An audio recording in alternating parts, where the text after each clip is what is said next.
Ji, I think so के मेरी आवाज आप लोगों तक आ रही होगी। सबसे पहले तो आप ये बताएंगे कि आप में से कितने लोगों ने ये कैलकुलेटर जो मैंने कहे थे आपने परचेज कर लिए? शाबाश, हैंड रेज करके बताएंगे। वो ऑफ ही रहता है। शाबाश। तो राउंड अबाउट 50% या उससे भी शायद कम लोगों ने ले ली। ये तो और भी कम हो गए ना। अच्छा ठीक है, ये फिर अगले साल ना पढ़ ले फिर। अच्छा अच्छा ठीक है आपके पास। चले, थोड़ा सा मुझे आइडिया हो गया कि मोस्टली लोगों ने ये जो मार्केट से कैलकुलेटर्स परचेज कर लिए। मैंने कहा था कि एक तो नंबर आप देख लें, फिर तो कोई कंफ्यूजन नहीं है। और अगर ये नंबर आपके पास नहीं आ रहा, अगर ये नंबर आपके पास नहीं आ रहा, तो देन कम से कम आप उसका मोड बटन प्रेस करें तो आपको ये अगर 8 ऑप्शंस नजर आ रही हैं तो यहाँ से हमें आप उसको परचेज कर सकते हो। तो एक तो आप लोगों ने जो है वो हैंड रेस से मुझे बता दिया कि आपने ये परचेज कर दी है। अच्छा, हमने पूछा था कि स्टैटिस्टिक्स का सब्जेक्ट क्यों क्यों पढ़ते हैं। जब भी आप किसी भी जगह पर जाते हैं तो आपके पास डेटा है।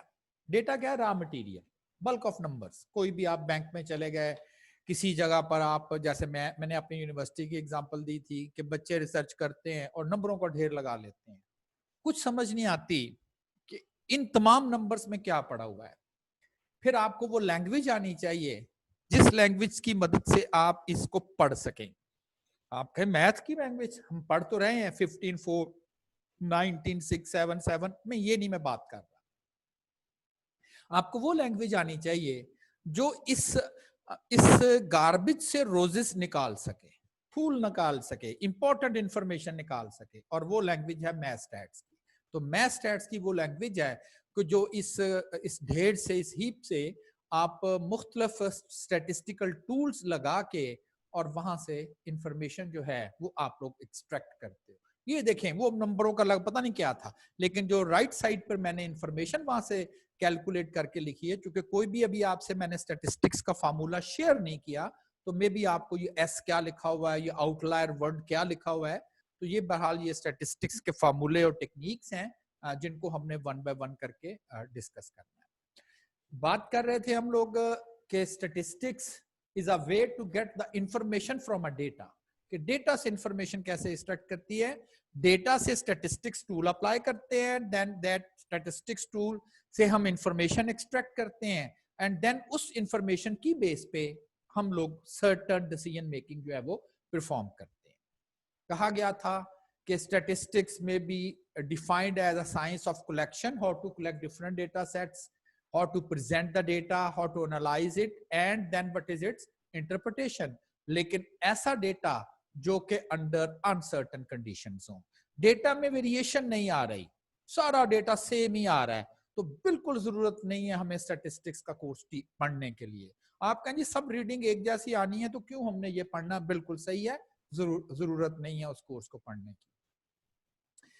और देन यहीं पर लिखा हुआ था कि नो टू, जब वेरिएबिलिटी आएगी देन हम स्टैटिस्टिक्स को हमेशा जरूरत पड़े, उस टूल को पढ़ने की जरूरत हो। और जहां पर वेरिएबिलिटी नहीं है कभी भी नहीं। तो मेरा नहीं ख्याल कि किसी भी फील्ड की बात अगर आप कर ले, चाहे वो फिजिक्स हो, केमिस्ट्री हो और इस तरह की है, इवन अगर आप ये स्टॉक मार्केट की बात करते हैं तो स्टॉक मार्केट में जो शेयर होते हैं इनकी प्राइसेस वेरी करती हैं। मतलब एक दिन उसकी प्राइस, शेयर प्राइस कुछ और हो गई, कुछ और हो गई। या पिछले साल हमने डेटा लिया, कुछ माह का एक इन्वेस्टर है, वो इस बात में इंटरेस्ट शो कर रहा है कि किस जगह पर जाके मैं इन्वेस्टमेंट करूं, तो कह रहा है कि इसकी तो प्राइस डेली बेसिस पे फ्लक्चुएट करती है। अब हो सकता है किसी की प्राइस कम फ्लक्चुएट करती हो, किसी की ज्यादा करती हो, तो डिसीजन करने में तो उसे बहरहाल कोई ना कोई वेरिएंस, इस तरह की हम स्टैटिस्टिक्स की टेक्निक पढ़ेंगे कि किस तरह से हमें डिसाइड करना होगा कि इसकी फ्लक्चुएशन कितनी है, वेरिएबिलिटी कितनी आ रही है, तो हमें हेल्प करेगी। लेकिन अगर आपको यह पता चले कि जी ये शेयर प्राइस रहती ही 40 रुपए है जब से पिछले साल पूरे दिनों में, तो फिर स्टैट्स क्यों पढ़नी, या क्यों उसका मीन करना भी 40 है। जब भी आप उसकी प्राइस की जनाब देखोगे, शेयर प्राइस की, तो वो 40 ही रहती, तो जरूरत ही नहीं है आपको स्टैटिस्टिक्स अप्लाई करने की। स्टैटिस्टिक्स की दो मेन ब्रांचेस हैं। Descriptive branch and inferential branch. आप कॉलेज में आते हैं, आपको जी मैंने इंफॉर्मेशन तो कह दिया जाता है जी आप इंफॉर्मेशन डेस्क पे चले जाएं। कुछ बच्चे आते हैं जी हमने एग्जाम फॉर्म जमा कराने, एग्जामिनेशन ब्रांच में चले जाए।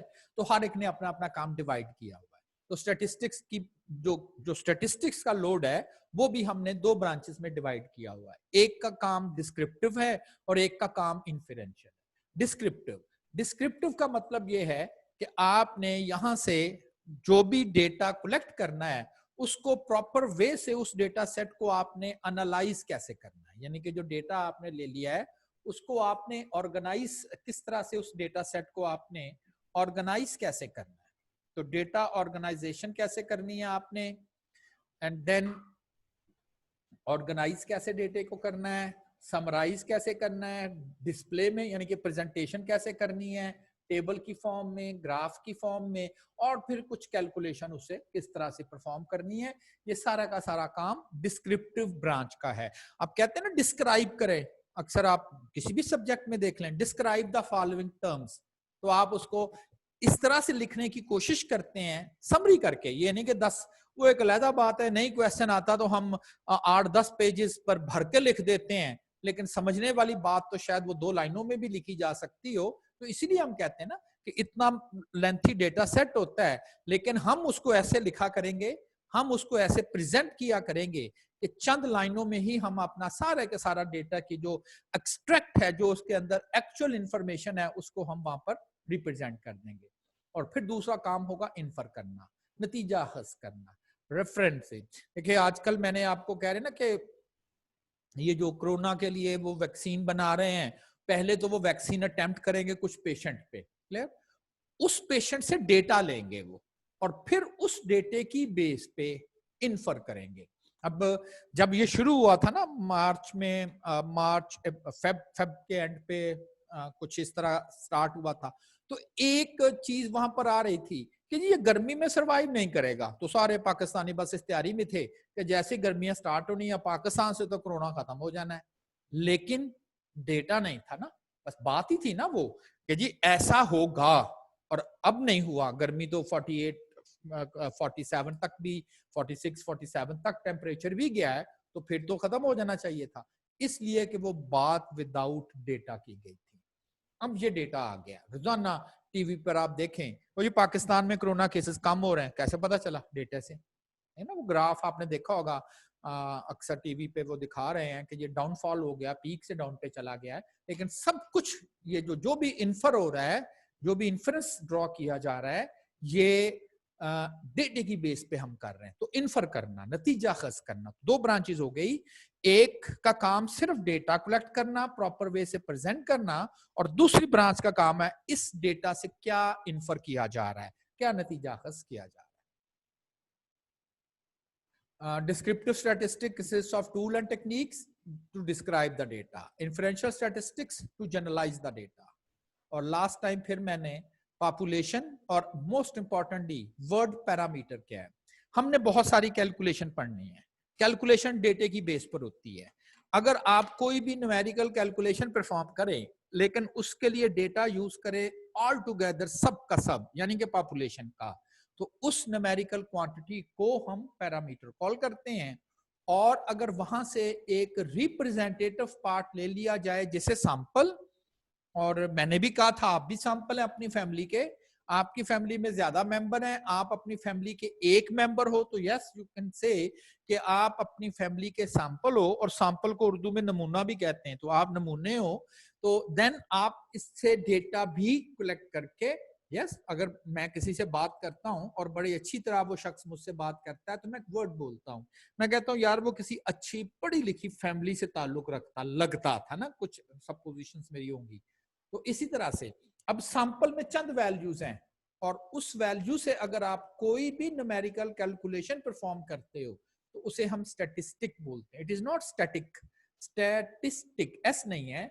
तो statistic is any numerical quantity that we calculate from the by using the sample data. मैंने एग्जांपल दी थी करेंसी की, ये रुपए को कहना है कि डॉलर को, उसकी बैक पे देखे कौन सा कंट्री, पाकिस्तान तो रुपया कहें, बैक पर अमेरिका तो डॉलर कहें। अब यहाँ पर यही होगा जी, मैंने न्यूमेरिकल कैलकुलेशन कर ली है, अब मैं से पैरामीटर कहूँ कि स्टैटिस्टिक, बैक से देखें किस किस डेटा से किया जी, पॉपुलेशन का डेटा मैंने, ओके पैरामीटर क्या, इसके लिए मैंने सैंपल डेटा यूज किया, इसे स्टैटिस्टिक कहें। तो पैरामीटर का प्लूरल पैरामीटर्स, स्टैटिस्टिक का प्लूरल वर्ड स्टैटिस्टिक्स, हमारा सब्जेक्ट भी है। देन उसी चीज को मैंने एक जरा थोड़ी सी पिक्टोरियल वे से कि जी कंसर्न, अगेन देखे ना, सैंपल से वापस एरो में लेकर आया हूं पॉपुलेशन पे, इन्फर करना हमें पॉपुलेशन। कभी भी हमारी इंटरेस्ट सिंगल रीडिंग्स पे नहीं होती, हमारी इंटरेस्ट हमेशा पॉपुलेशन पर होती है। देखिए डिसीजन मेकिंग क्या है, आप कहें डेटा लिख, फर्ज करें ये कोरोना के पेशेंट जा रहे हैं, ठीक, अब ये मैं आपको बताना है कैसे डिसीजन किया। अब लाहौर के जी स्मार्ट लॉकडाउन कर दिया, कैसे कर दिया जी स्मार्ट लॉकडाउन, इन इलाकों को हमने बंद कर दिया। क्यों बंद कर दिया, यहाँ कोरोना पेशेंट ज्यादा थे, किसने बता दिया जी आपको, हॉस्पिटल में लोग आए, उनके ड्रेस पूछे, मेरा जी मेरा गुलाम अहमदाबाद से मेरा ताल्लुक है, ओके कहाँ रहते हैं जी, मैं ए ब्लॉक में रहता हूँ, मैं डी ब्लॉक में रहता हूँ। तो इसका मतलब ये हो गया कि आपके पास जो डेटा आ रहा है, इसके मतलब वो हीट मैप हम उसे कहते हैं, ये तो ज्यादा एडवांस टर्म खर बन जाती है। तो वो डेटा रिकॉर्ड करते हैं, मैपिंग करते हैं, तो पता चलता है इस लोकेशन पे बड़े पेशेंट आ रहे हैं, लॉकडाउन, उसको जाके बंद कर देना। और एक ऐप भी बनाई हुई है, इधर मोबाइल ऐप है कि जी आपके इलाके में कोई कोरोना पेशेंट है, तो उसमें कहा गया कि अगर आप पानी कितने 50 स्क्वायर मीटर के अंदर अंदर हैं तो आप इन डेंजर हैं बाहर, और अगर आप उससे दूर है तो आप सेफ जोन में, ऐसे करके। तो कहने का मकसद ये है कि ये सब चीजें कैसे स्टार्ट हुई, डेटा से, डेटा से बात आगे चलती है। तो हमारा जो स्टैटिस्टिक्स का बेसिक है किसी भी लिए, तो वो डेटा ही है, ठीक है ना, डेटा से ही। जैसे मैंने कहा था ना फिजिक्स वाले, उनका बेसिक जो है इलेक्ट्रॉन न्यूट्रॉन, हर बात टीचर वहीं से स्टार्ट करता है। केमिस्ट्री का हर बात केमिकल से स्टार्ट होती है, और बॉटनी जुलॉजी वाले वो स्पीशीज से अपनी हर बात को स्टार्ट करते हैं। तो स्टैटिस्टिक्स वाले हर बात को डेटा से लेके स्टार्ट करेंगे। Then classification of data. अच्छा बेसिकली, अच्छा एक बात जो मैं आप लोगों को कर दूं कि आपको क्वेश्चन कब मुझसे करना है, यानी कि हैंड रेस कब आपने मुझसे करने हैं, जब आपको मैं अलाउ करूं, ठीक है ना, कि अब मैं आपको कहूंगा कि अच्छा जी आप क्वेश्चन करें। अब 3-4 लोगों ने हैंड रेस किए हुए हैं, 1 मिनट जी। जी आप अपना माइक तो ऑन कर सकते हैं, लेकिन जिसको मैं कहूंगा सिर्फ वो अपना माइक ऑन किया करेगा। मैंने अलाउ कर दिया है, लेकिन सिर्फ वो शख्स अपना माइक ऑन किया करेगा जिसको मैंने कहा है। अभी अपनी मर्जी से अपने अपने माइक नहीं आप लोगों ने ऑन करने, जिसका मैं नाम कॉल करूंगा वो अपना माइक ऑन करेगा। जी अब्दुल बासित, आप अपना माइक ऑन करें, मुझसे क्वेश्चन करें, क्या आप पूछना चाहते हैं? अब्दुल बासित, आपका हैंड रेज है, आप अपना माइक ऑन करके मुझसे क्वेश्चन कर सकते हैं। सॉरी सर, गलती से हो गया था। अच्छा ओके कोई ओके क्वेश्चन नहीं है। Okay okay, no question. इन्होंने अपना हैंड रेस कहीं टेस्टिंग कर रहे थे जी, हाथ कैसे शायद खड़ा करते हैं, तो चले नो प्रॉब्लम। वलीद, ये आप बच्चे अपने माइक ना खुद ऑन करें, मैं आपको कह रहा हूँ, वरना मैं क्लास से आपको क्विट कर दूंगा, फिर आपको दोबारा क्लास ज्वाइन करने की इजाजत नहीं होगी ना। माइक अपना बंद करें। अब्दुल बासित, आपका माइक स्टिल ऑन है? ठीक है, आप लोग प्रैक्टिस कर लें कि how to open your mic and then close it, लेकिन अगर नहीं तो फिर मैं सबको म्यूट कर देता हूं, फिर वो ठीक नहीं होगा ना। आई थिंक एक और हैंड रेज, अफनान, अगर मैं इसको सही पढ़ रहा हूँ, AFNAN, जो मुझे नजर आ रहे हैं। जी अफनान, आपका क्या क्वेश्चन है, आपका हैंड रेज है? मेरा ख्याल लोगों से ना आइडिया नहीं हुआ, उनसे कहीं क्लिक हो गए हैं और उनके हैंड रेज हो रहे हैं, तो क्वेश्चन आई थिंक सो कोई नहीं है। सारम का भी हैंड रेज है, सारम, SARAM, सारम। जी सारम 755, नो। मेरा ख्याल है कि लोगों ने ना वैसे जरा प्रैक्टिस ही कर रहे हैं कि जी हाथ खड़े कैसे करते हैं। चले ठीक है, ये पिछली जो मैंने आपको टीच किया था, ये उसका रिकैप मैंने कर दिया आपको, 10-15 मिनट में मैंने आपको रिकैप कर दिया। आज का जो लेक्चर है वो है classification of data, not classification of statistics. नहीं, डेटा, मैंने कहा ना डेटा हमारा बेसिक है, तो डेटे को भी हम दो तरह से क्लासिफाई करते हैं कि ये इस किस्म का डेटा है, ये इस किस्म का डेटा है। और एग्जाम में क्वेश्चन आ जाते हैं कि एग्जामिनर एक स्टेटमेंट लिखता है, कहता है जी कि अगर आपने फलां डेटा कलेक्ट करना है तो आप बताएं ये कौन सा किस किस्म का डेटा होगा, यानी कि वो आपको डेटे की क्लासिफिकेशन पूछ रहा है। उससे पहले ऑब्जर्वेशन की डेफिनेशन क्या है? Observation, the single recording of information is called observation या slash datum, DATUM, datum. Observation, मैंने आप ही से मैंने ये पूछा कि जी किन के पास कैलकुलेटर हैं, जिनके हाथ रेज थे यस, जिनके नहीं थे नो, तो मैंने डेटा इकट्ठा कर लिया, पता चल गया, डिसीजन किया कि चले जी ठीक है आप कल तक अपना न्यूमेरिकल वर्क स्टार्ट कर सकते हैं। अब ये तो नहीं है कि हम एक स्टूडेंट रहता है जी अभी वेट करे, तो मैंने देख लिया कि ठीक है 50% से ज्यादा के पास कैलकुलेटर आ गए हैं, तो इट मींस के मैंने डिसाइड कर लिया कि हमें अपना कैलकुलेशन वर्क जो है वो 1-2 दिन के बाद स्टार्ट कर लेना चाहिए। अब जो ऑब्जर्वेशन किसे कहूंगा? एक स्टूडेंट के रिकॉर्ड को कहूंगा।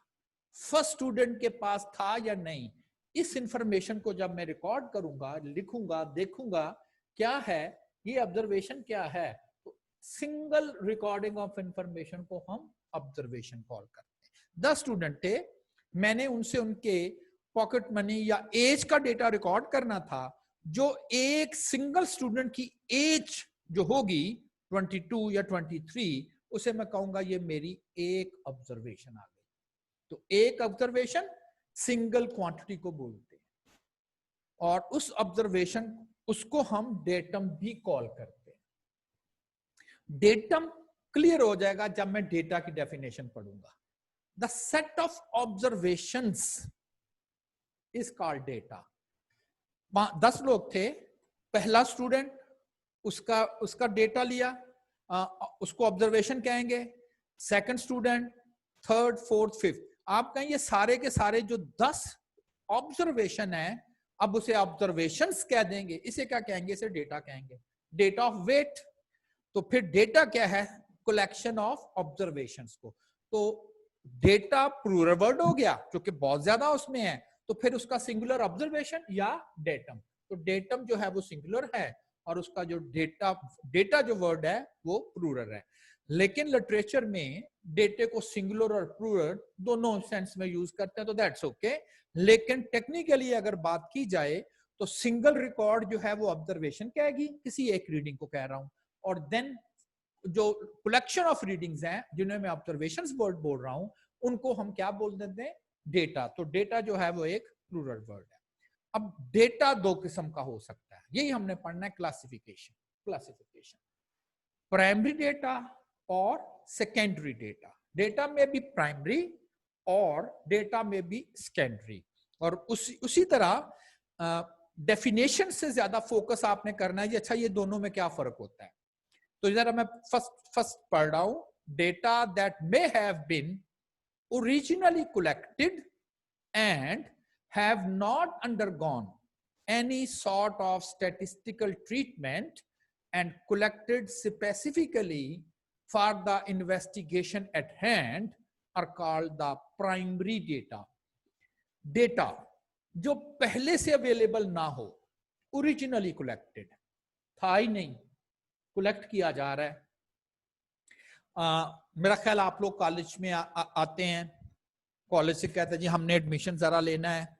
अगर फर्ज करें आप कॉलेज में आए हैं, एडमिशन के लिए आए हैं, और मैं कॉलेज वालों को ये कह दूं कि जी जो स्टूडेंट आज के दिन 5-7 आए थे, आप जरा मुझे उनके मार्क्स बताएं, ये बताएं वो किस कॉलेज से पढ़े थे, कहाँ रहते हैं। तो कॉलेज कहेगा हमारे पास तो कोई डेटा नहीं है इनका, ठीक है ना। फिर वो आपसे एक फॉर्म फिल कराते हैं कि अच्छा जरा अपना नाम लिख दें, अपना कॉन्ट्रैक्ट नंबर लिख दें, अपने फादर का नाम लिख दें, अपने मार्क्स लिख दें, तो डेटा कलेक्ट हो गया ना ओरिजिनली। तो उन्होंने आपसे प्राइमरी डेटा कलेक्ट किया है। ऐसा कोई भी डेटा जो कि ऑलरेडी अवेलेबल ना हो, बल्कि ओरिजिनली आपको कलेक्ट करना पड़े, उस डेटा सेट को हम कहते हैं ये प्राइमरी डेटा है। पॉपुलेशन सेंसस, गिनना था कितने लोग हैं, तो एक सर्वे, एक सेंसस कंडक्ट किया गया कि जी कितने लोग हैं, कितने इसमें किस एज में हैं, कितने एज में हैं, तो घर घर जाके प्राइमरी डेटा कलेक्ट किया गया। प्राइमरी वर्ड बोल रहा हूं, तो प्राइमरी डेटा कोई भी ऐसा डेटा जो कि ओरिजिनली अवेलेबल ना हो। जैसे आज ही मैंने जब अपनी ईमेल खोली है तो मैंने नोट किया कि मेरी ईमेल पे एक रिक्वेस्ट आई हुई थी किसी स्टूडेंट की जानिब से, और उस पर लिखा गया था कि जी मैं एमफिल शायद एजुकेशन की स्टूडेंट हूँ, और मैंने एक डेटा कलेक्ट करना है कि फैसलाबाद के जो टीचर्स हैं वो आईटी का यूज कितना कर रहे हैं अपने लेक्चरिंग के दौरान। जैसे हम लोग भी, ये आपको वीडियो ये क्या स्लाइड्स यूज कर रहा हूं, मैं कंप्यूटर यूज कर रहा हूं, तो मैं आईटी यूज कर रहा हूं, स्मार्ट बोर्ड यूज कर रहा हूं। इट इज नॉट द, जब मैं लिखता हूं ये यूजुअल बोर्ड नहीं है, ये स्मार्ट बोर्ड कहलाते हैं, तो मैं स्मार्ट बोर्ड यूज कर रहा हूं, तो मैं आईटी के टूल्स यूज कर रहा हूं। तो वो देखना चाहती थी कि अब जो टीचर्स हैं वो कितना उन्होंने अपने आप को जो है वो मॉडर्न जो इक्विपमेंट है उससे अपने आप को इक्विप्ड किया हुआ है। तो ये डेटा तो कहीं नहीं था ना कि क्या यूज करते हैं आप क्लास बढ़ाने के लिए और बाकी सारा कुछ। तो उसने मुझे एक फॉर्म सा भेज दिया, उसके ऊपर कुछ क्वेश्चन लिखे हुए थे कि जी आप जरा बता दें कि आप क्या क्या कौन कौन से इनमें से ड्यूरिंग लेक्चर यूज करते हैं, कंप्यूटर यूज करते हैं, क्या आपने व्हाट्सएप ग्रुप बनाया हुआ, क्या आप वॉइस मैसेज के थ्रू भी बच्चों को एक्सप्लेन कर, इस तरह की चीजें सारी जो है ना वो, ये डेटा कहीं नहीं था ओरिजिनली। वो जो स्टूडेंट कलेक्ट कर रही है, तो हम कह सकते हैं कि वो जो डेटा सेट था वो प्राइमरी डेटा था। तो originally collected, have not undergone any sort of statistical treatment, उसके ऊपर कोई भी अभी स्टैट्स का टूल नहीं लगाया, रफ फॉर्म में वो डेटा इकट्ठा किया गया, तो उसको हम कह देते हैं कि ये प्राइमरी डेटा था।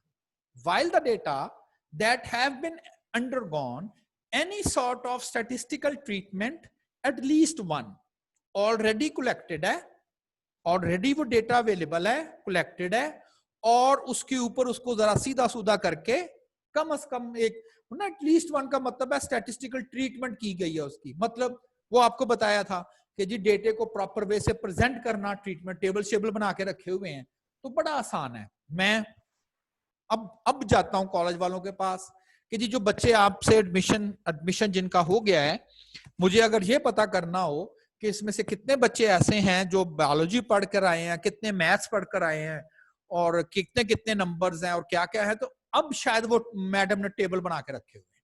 वो मुझे एक सेकंड में कहेंगी सर मैं अभी 1 मिनट ले, मैं अभी आपको सारे का सारा ये डेटा आपको प्रोवाइड कर। अब वो जो डेटा मैं तो नहीं ओरिजिनली कलेक्ट कर रहा ना, मैं तो ऑलरेडी जो कलेक्टेड है और सॉर्ट किया गया है, टेबल शेबल बने हुए हैं, तो मैं तो सिर्फ वहां पर गया हूं, जाके कलेक्ट कर ले लिया उनसे डेटा। इसको हम कहते हैं सेकेंडरी डेटा।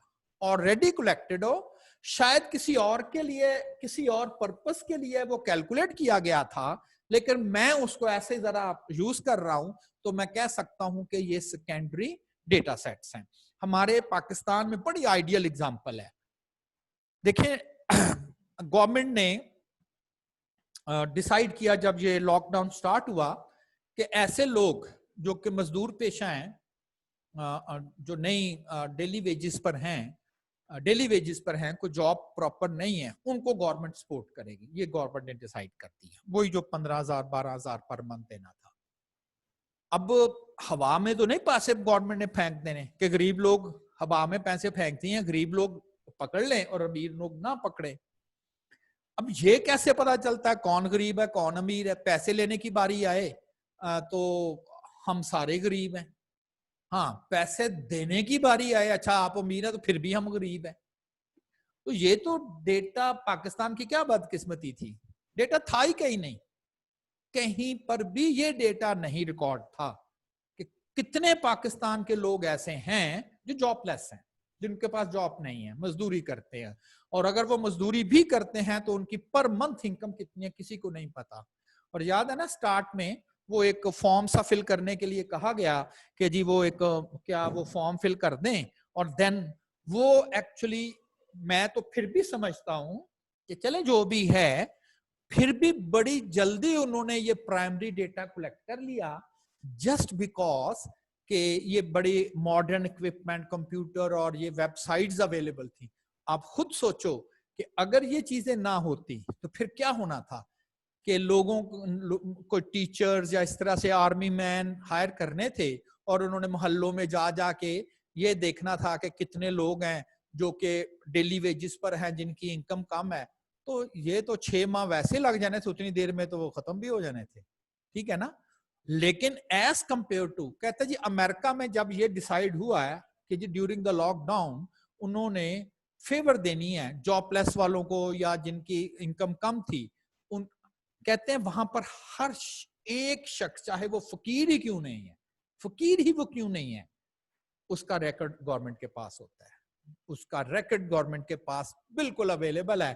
कहते हैं जी उन्होंने कंप्यूटर पर एक की पंच मारा, पता चल गया कि इस स्टेट में, चूंकि तो बड़ा स्टेट्स है ना उनकी, इस स्टेट में इतने लोग जो हैं वो डेली वेजेस पे थे, और अगर गवर्नमेंट ने इतना अनाउंस करना है तो इतने करोड़ या इतने लाख डॉलर इस स्टेट के लिए होने चाहिए।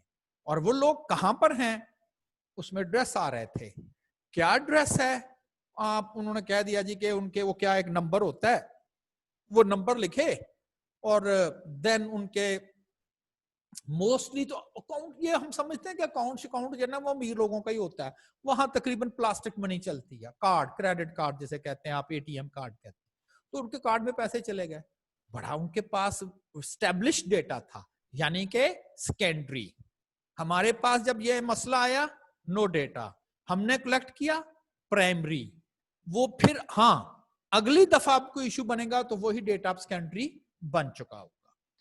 तो हमारे तो इधर अभी रजिस्ट्रेशन का रिवाज नहीं है अब तो, चूंकि जिस एज में आप शामिल हैं या जिस एज में आप अपने आप को आप देख रहे हो, तो ये नादरा का ये आईडी कार्ड वगैरह जो है, ये पहले ये मैनुअल बनते थे, हैंड रिटन बनते थे, जिसका मर्जी दिल चाहे 4-4 कार्ड वो बनवा लेता था। पहले एक दफा क्यों रिकॉर्ड ही नहीं था कि आपका कार्ड बना हुआ है कि नहीं, अगर कहीं होता भी था रजिस्टरों में तो क्लर्क की मर्जी होती थी वो रजिस्टर खोले ना खोले, वो आपसे पैसे लेगा, कहेगा ठीक है एक और बना लो, एक और बना लो। अब तो फौरन वो जैसे ही पता चलता है, एक पंच लगता है और सामने आ जाता है जी इसका तो कार्ड ऑलरेडी बना हुआ है, इसके इतने इतने फैमिली मेंबर्स हैं व्हाटसोएवर। तो बहुत आसानी हो गई, ये जो लोग फ्रॉड करते थे और इस तरह की चीजें, अब अगर ये भी शामिल कर दिया जाए जो अब गवर्नमेंट ने डेटा वगैरह इकट्ठा किया है उनके आईडी कार्ड के हिसाब से, तो गवर्नमेंट को फौरन पता चल जाएगा कि इतने लोग जो है वो इस तरह से। तो मैं इसको वाइंड अप कर रहा हूं। बात स्टार्ट मैंने की थी प्राइमरी सेकेंडरी डेटा से, और बताना था स्टैटिस्टिक्स का असल काम है डिसीजन करना। पाकिस्तान को बड़ी मुश्किल आई चूंकि उनके पास सेकेंडरी डेटा नहीं था, उन्होंने प्राइमरी इकट्ठा किया। अमेरिका ने फौरन डिसाइड किया और बड़ा इफेक्टिवली डिसाइड किया कितने लोग अंडर उनको जॉबलेस हैं, कितने ये हैं, क्यों, उनके पास जो डेटा था वो ऑलरेडी कलेक्टेड था। तो देन सेकेंडरी डेटा, तो प्राइमरी डेटा जो ओरिजिनली कैलकुलेट किया जाए और सेकेंडरी डेटा जो कि आप फ्रेश हैं। तो जितना आपको ये मैगजीन में, ये मुख्तलिफ रिसर्च पेपर्स में, मुख्तलिफ ऑर्गेनाइजेशन की बुक्स में जो डेटा मिलता है वो सारा का सारा सेकेंडरी डेटा होता है, चूंकि वो ऑलरेडी कलेक्टेड होता है। तो प्राइमरी और सेकेंडरी डेटा में आई थिंक आपको समझ आती है। प्राइमरी डेटा कलेक्शन कैसे करनी है, how to collect the primary data, fresh data जो था नहीं किसी जगह पर, फ्रेशली कैलकुलेट करना है। पहला जो मेथड है डेटा कलेक्ट करने का, उसे हम कहते हैं मेल क्वेश्चनेयर, क्वेश्चन से questionnaire. Data collected method in which questionnaires are mailed to potential respondent who in turn fill a return at their convenience। questionnaire क्या चीज है, एक परफॉर्मा कह लें, एक परफॉर्मा जिसके ऊपर लिखा गया है कि जी आपकी एज क्या है, आपकी एजुकेशन क्या है,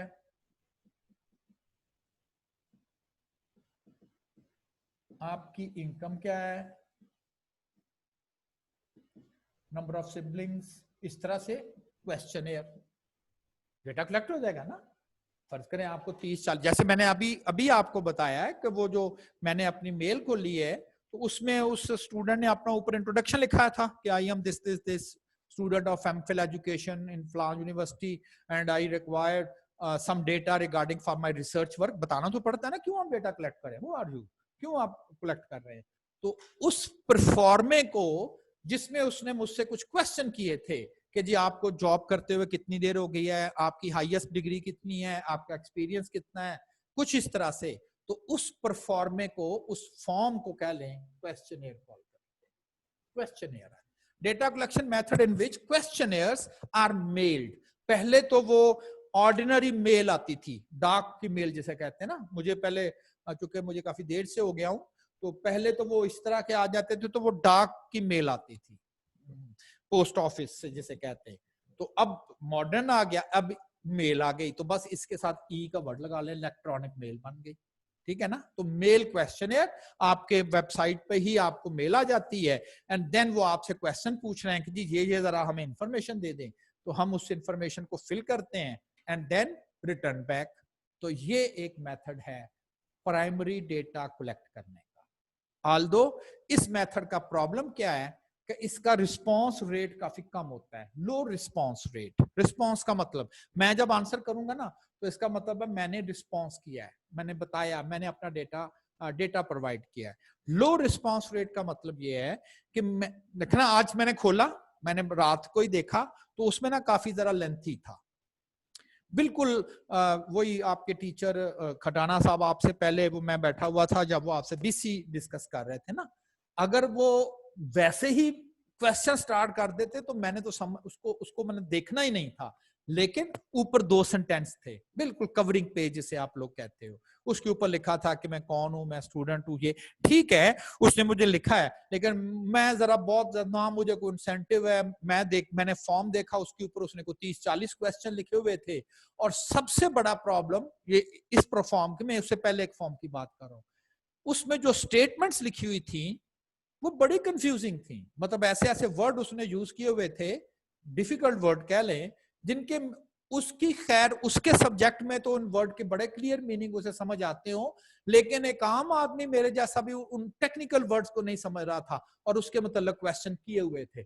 मुझे कोई फोर्स नहीं कर रहा कि आपने फॉर्म जरूर फिल ही करना है, मैंने बंद कर दिया, मैंने नहीं दिया रिस्पॉन्स। मैंने कहा इसकी तो लैंग्वेज ही मुझे नहीं समझ आ रही, तो मैं क्यों खपूं उस पर। ठीक, इसका मैंने देखा तो मुझे कोई स्ट्रेट फॉरवर्ड से नजर आए, लेकिन थे वो 30 क्वेश्चन। अब 30 क्वेश्चन का मतलब है मैं को 25-30 मिनट इसके ऊपर लगाऊंगा, फिर ही मैं इसको फिल करूंगा ना। तो क्वेश्चन यार बनाते वक्त इस चीज की केयर करनी चाहिए। ऑल्दो आपके कोर्स में इतनी डिटेल से नहीं है, बस इतना ही काफी आपके लिए कि जी उस मेथड को क्या कहते हैं जिसमें एक पेज के ऊपर कुछ क्वेश्चन लिख के आपसे इंफॉर्मेशन कलेक्ट करते हैं, जी क्वेश्चनेयर उस मेथड को बोलते हैं। तो कलेक्शन की है डेटे की थ्रू क्वेश्चनेयर। लेकिन बताना ये चाह रहा हूं कि क्वेश्चनेयर बनाते वक्त ना इन चीजों की केयर करते हैं, बहुत लेंथी ना हो, ये ना हो कि आधा घंटा उसको फिल करते लग जाए। आप किसी को फोर्स तो नहीं कर सकते कि आप इसको जरूर फिल करके ही दें। तो क्वेश्चन सिंपल होने चाहिए, लैंग्वेज बड़ी स्ट्रेट फॉरवर्डली सिंपल होनी चाहिए ताकि फिल करने वाला समझे और इसको फिल कर सके।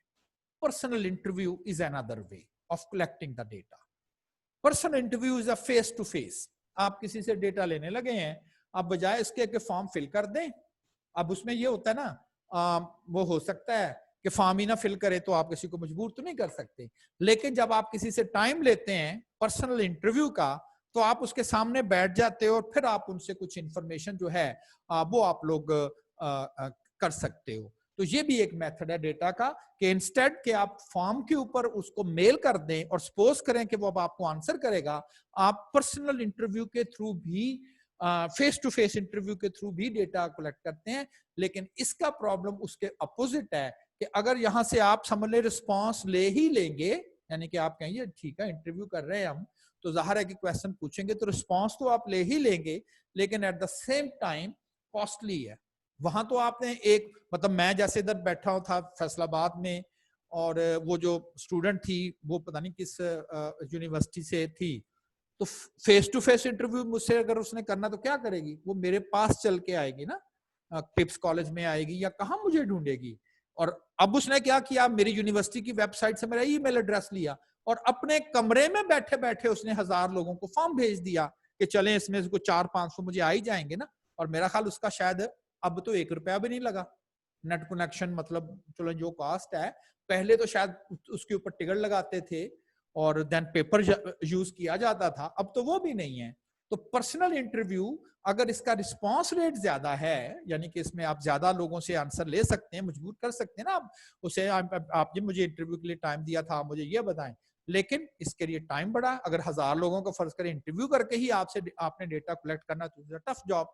बहाल मेल क्वेश्चनेयर में क्वेश्चंस लिखते हैं, मेल कर दिए जाते हैं, लो रिस्पांस रेट है, आल्दो चीपर है।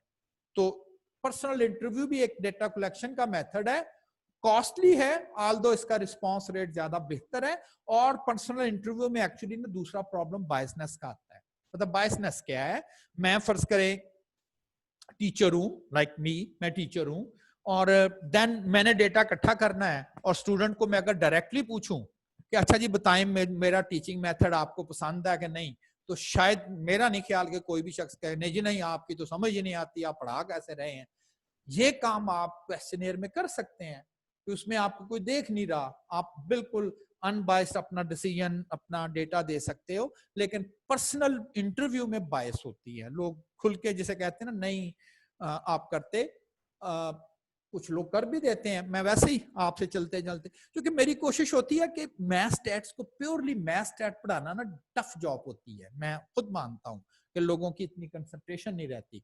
तो फिर हमें कहा जाता है कि आप अपने स्टूडेंट से रेलेवेंट बिल्कुल बेतुकी नहीं, रेलेवेंट भी आप उनसे डिस्कशन किया करें। लाइक जैसे मैंने आपको वो कोरोना वायरस की वो बिल्कुल फजूल नहीं थी, लेकिन रेलेवेंट टू माय प्राइमरी और सेकेंडरी डेटा था। इसी तरह से पर्सनल इंटरव्यू में का इंटरव्यू बायस है। अब कल मैं ऐसे ही किसी ने मुझे वो व्हाट्सएप पर एक टीवी क्लिप भेजा, जिसमें वो मलक रियाज नहीं, वो जो लाहौर का है, बड़ा पैसे वाला है, मुख्तलिफ लोगों की मदद करता है। तो वो एक ना टीवी एंकर से, वो सहाफी सलीम साफी से कोई इंटरव्यू हो रहा था उसका। तो वो आपको पता ना टीवी एंकर हर एक को, और खुद बड़े खुद भी ऐसे ही होते हैं, ये ब्लैकमेलर टाइप और पैसे।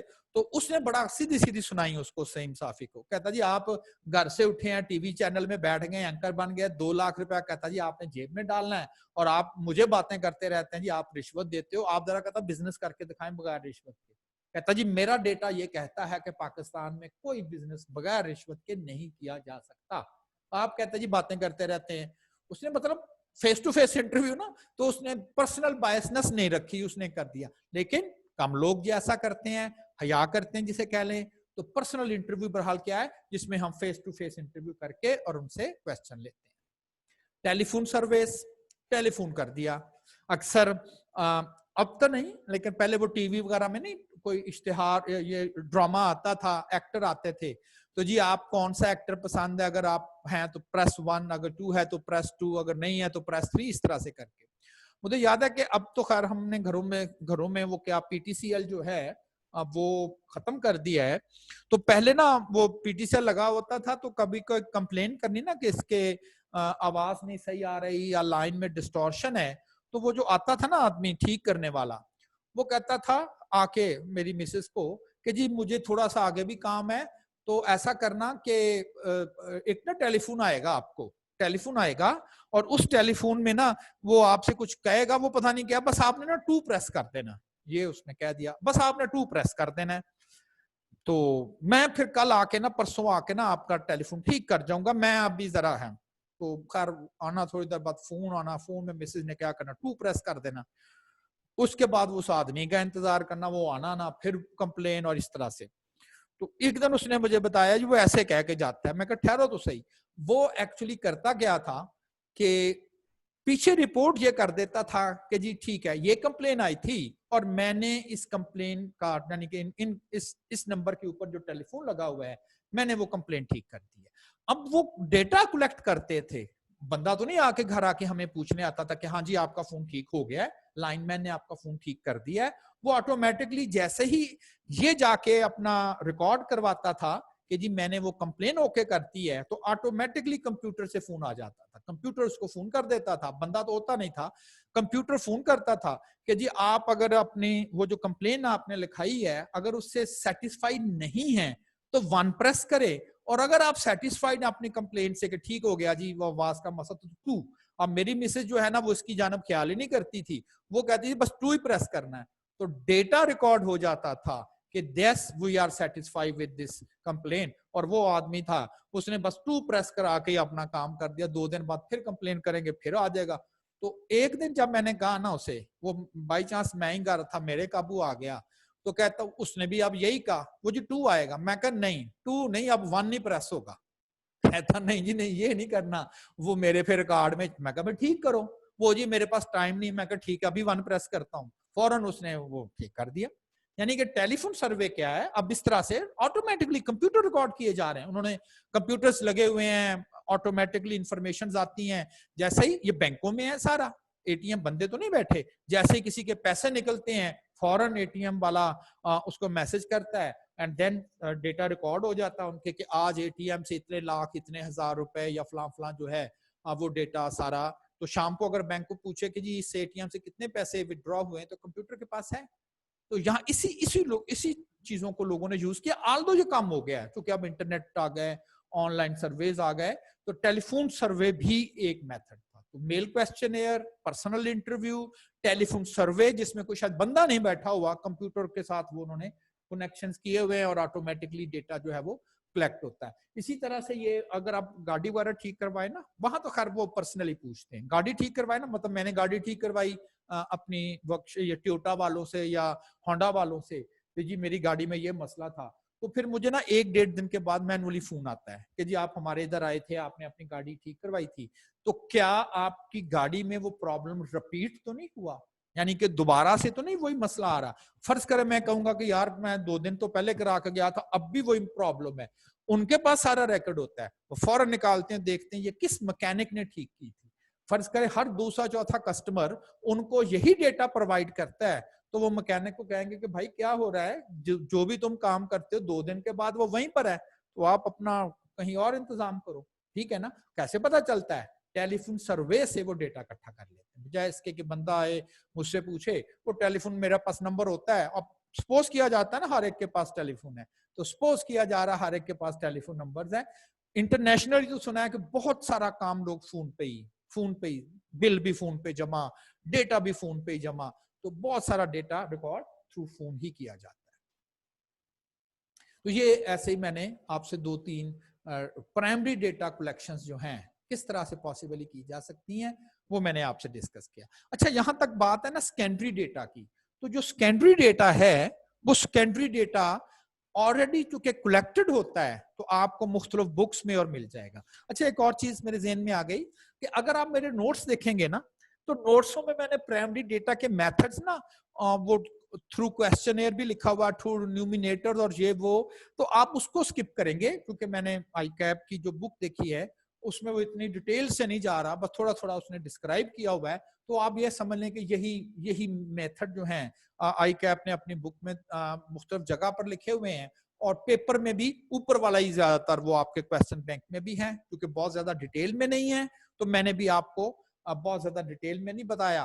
तो आप समझ लें प्राइमरी डेटा कलेक्शन करने के मेन, चूंकि जैसे जैसे चलती गई ना, मैंने जो एक्चुअली मेथड लिखे हुए ना वो ट्रेडिशनल थे। ट्रेडिशनल से मुराद है जब ये टेलीफोन वगैरह इतने नहीं थे, नेट नहीं था, तो उस तरह से लोग डेटा कलेक्ट करते थे। और अब जो है जो मॉडर्न कलेक्शन मेथड्स हैं वो ही 2-3 है, या इंटरव्यू कर लिया जाता है, या क्वेश्चनियर मेल कर दिया जाता है ईमेल के थ्रू, या टेलीफोन पर बैठ के ही डेटा कलेक्ट कर लिया जाता है। और जहां तक सेकेंडरी डेटा की बात है, तो मुख्तलिफ जो, जैसे मुझे फर्ज करें डेटा कलेक्ट करना है कि पिछले साल 2019 में डॉलर का कीमत क्या रही, मैं कोई इकोनॉमिक्स का स्टूडेंट था, उससे इंटरेस्ट था, तो क्या वो खुद कलेक्ट करना चल जाए? पिछले साल का डेटा कहां से ले, कहां से कलेक्शन करे जाकर डेटा की?